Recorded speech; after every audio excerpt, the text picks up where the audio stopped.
A lot of states have been seeing an increase in voter registration, and actually Spokane is on track to have the largest amount of voters it's ever had for a presidential election. But what's most interesting to the county auditor is who is registering.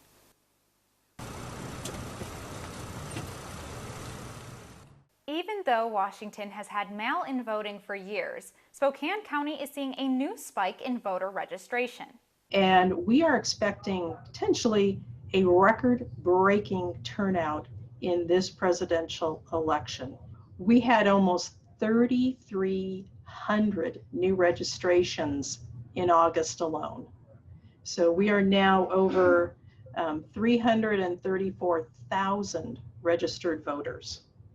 Spokane County Auditor Vicki Dalton thinks the main reason for the increase in voter registration is due to the overwhelming interest the presidential election is driving. And a surprise to her is one demographic that is finally registering a lot of new voters. Well, we are seeing registrations in the younger population.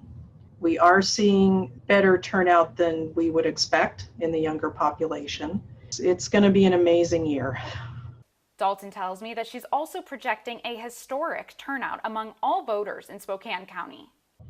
Normally, in a presidential election, we would see about 80 to 82%. This presidential election, we're expecting to approach 90%.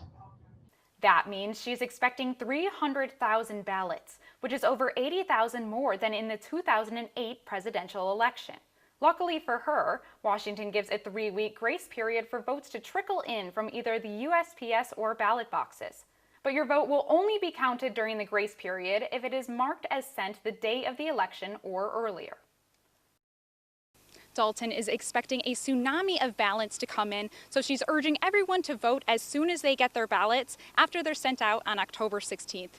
And if you still have questions on voting in Washington and Idaho, text the word VOTE to 448-2000.